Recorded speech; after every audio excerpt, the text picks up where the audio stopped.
D-Nation! D-Nation, what's going on, y'all? This is going to be my first membership video. And I know I'm only talking about, I think, 6 of y'all. And that's cool. That's cool. That's what we here for, though. It's like we sitting up in a little small little room. Just us. Us 7. You know, we just kicking. I'm just telling this story. You feel me? This story is going to be about, I want to say strictly about my father and our dynamic. But I'm going to have to get into a lot more other facts in order for y'all to understand our dynamic. So without further ado, let's get into it. I go by D-Jack, but you can call me D. So I go extra hard on that hard flow. Call me D.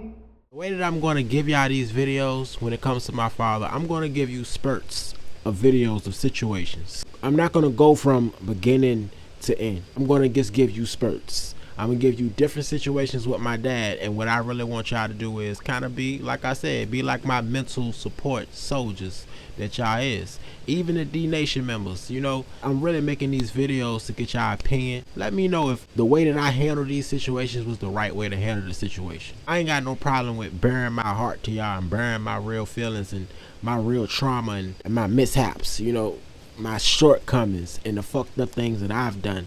I'm not going to sit here and bash nobody and make it seem like, oh, they was all bad and I was just this angel. No, because I've done a lot of lame shit in my day. I've done a lot of left hand shit in my day. So I'm going to make sure that y'all know all of that. There was a situation, right?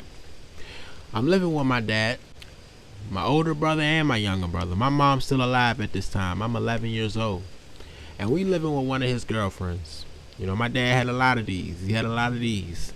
And one thing he would do, man, he ever had to fall back on something, he would get a little chick, stay with her, and stack his bread up into the goal that he was going to stack it to. At this time, I was a little mischievous 11-year-old. I was going through that phase where we staying in the hood, we living in this environment, so I want to do everything I see the older kids do. I want to do everything I see my dad do. I want to talk like my dad. I want to talk like my homeboys. I want to do the shit that we see on the movies. I want to do the shit that we hear in the music.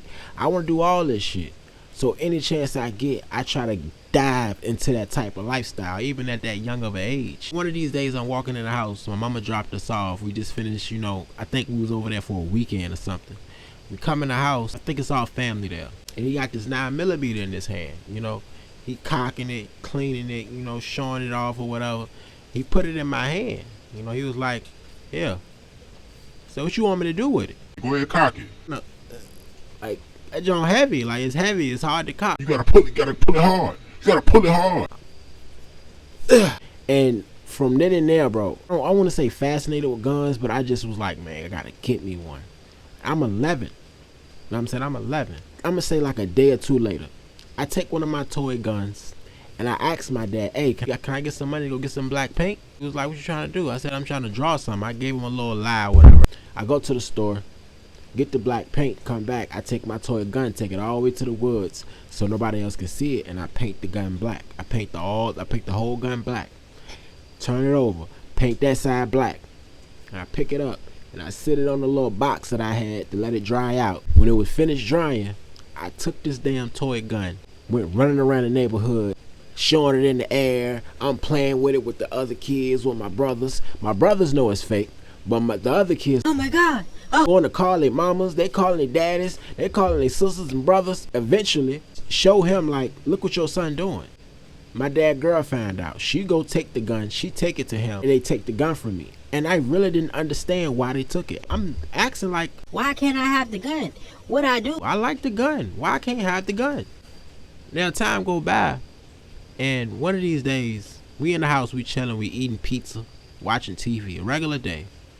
And I go to my dad and I tell him a lie, and I say, look, Dad, I left some chewing gum in the car, like some candy. I don't know what I said I left.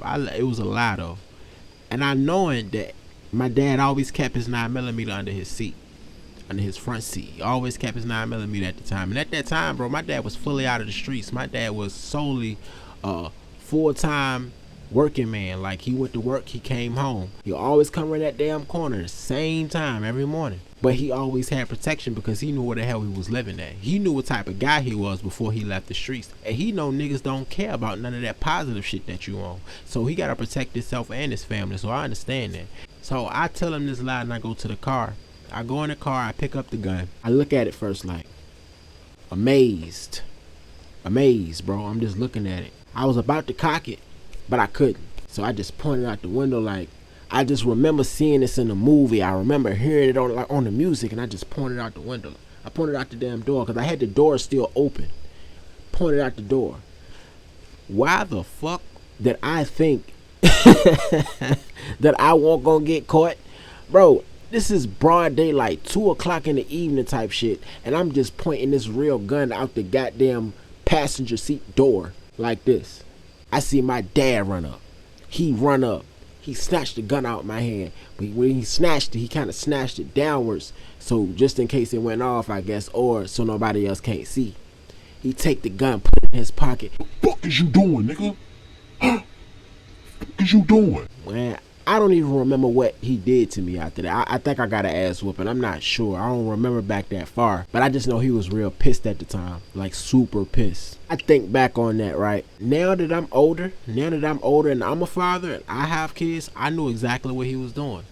He was trying to teach me at a young age about guns. But me being me and already exposed to the certain things I was already exposed to, I took that the wrong way. You know how you might teach your son to go hunting deers and shit. You teach him how to cock it. You teach him how to use the gun. You basically teaching them gun safety. But because of the environment that I was growing up in, the things that I've seen, the things that I've heard, I'm looking at this another way. This is what we shoot people with. You fuck with me, I'ma bust your head. Think it's a game? That I done get your mind right. Hot boys.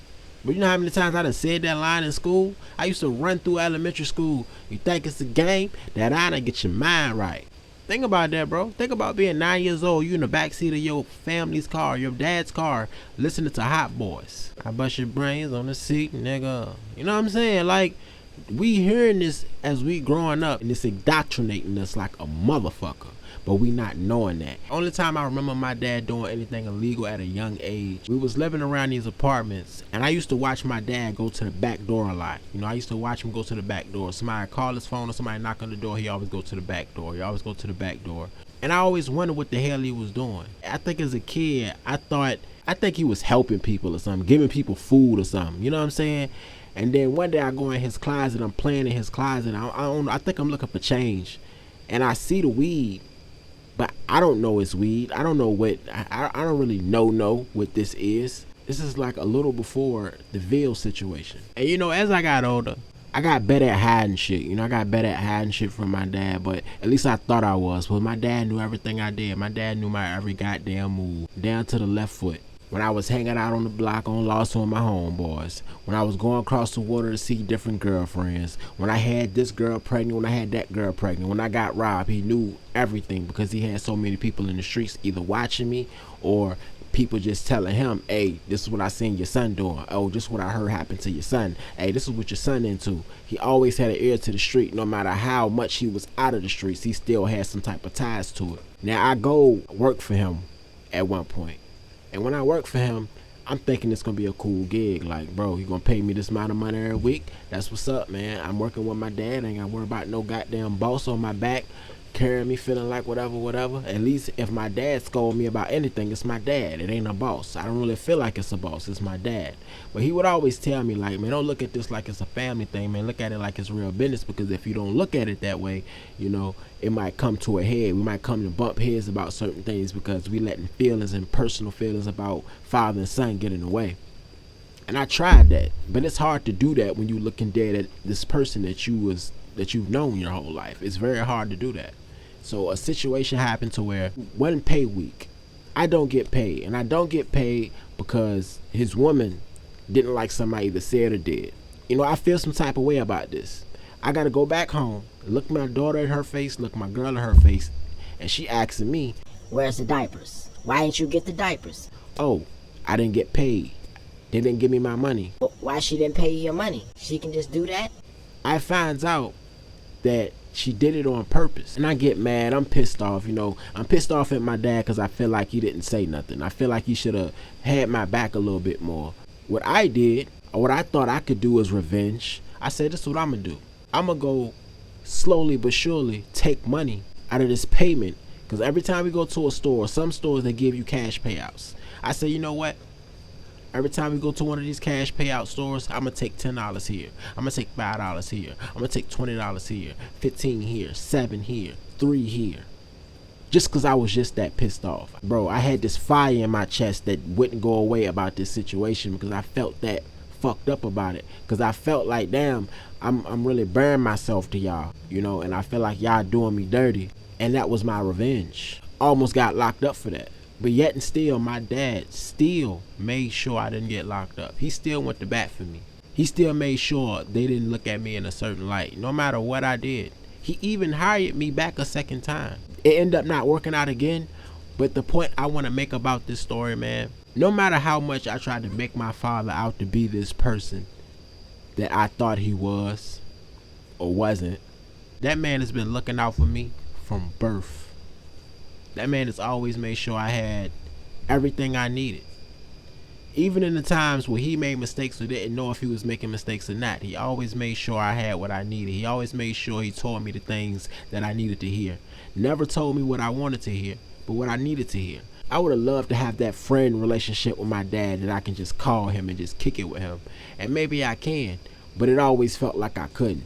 It always felt like business as usual.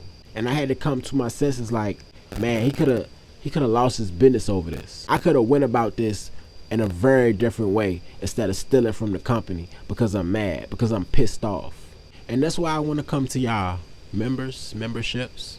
I'm going to give more stories like this, but I just wanted to give you like a quick summary of our type of relationship. I want y'all to tell me, like really tell me, if I was wrong at all, what would you do in this situation? How would you feel about it if it was you? This is something that does bother me. It bothers me a lot. Like it fucks with me. I'm not gonna lie to you, it fucks with me because still to this day, me and my father don't talk. Me and my father hasn't spoken since that situation. I think we spoke one time, but since that, it's probably been a year and some change. We haven't spoken since then. I don't know if I'm stubborn and he's stubborn. We both just stubborn.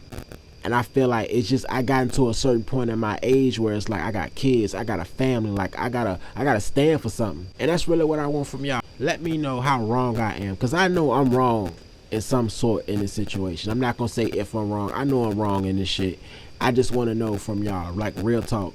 Tell me how I could better handle it, or tell me if I handled it exactly how you would have handled it. Think about your father. Think about y'all dynamic. Think about how that would have affected y'all relationship. And y'all get back at me. I'm going to keep dropping on the membership, but I definitely got to keep feeding the public. So this is what I'm going to do. I'm going to make sure I drop a membership video twice a week. I'm just going to say twice a week for right now. Because of how everything is in my life, I still got to go to work. I still got to drop public videos. I still got to edit the videos. I still got kids. So I'm just going to say twice a week just to make sure we stay on the up and up. Now, if y'all not cool with that, y'all make sure y'all hit me up. If you can't get to me any other way, you can hit me in my DM. And like I said, for the mental support soldiers, we have one-on-one. We can have one-on-ones. So the way that I want to set these one-on-ones up is we only have these one-on-ones on Saturday and Sunday. It has to be a Saturday and Sunday. That way it's structured, and we got to do it ahead of time. Meaning, if you want to have a one-on-one with me, you got to hit me up that Thursday or Friday and let me know, hey, I'm trying to one-on-one with you Saturday or Sunday. Or I might hit one of y'all up and like, hey man, can I one-on-one with you Saturday or Sunday? Can we chop it up for a little bit? I got something I'm trying to talk to you about, and I don't know who else to turn to. I don't know who else to talk to. I need some little advice. I need somebody else that may think different than me. Give me a little bit more advice on this situation. So I hope you fuck with the video, and we're gonna get back into it next time, and we out. Extra hard on that hard flow. Call me D.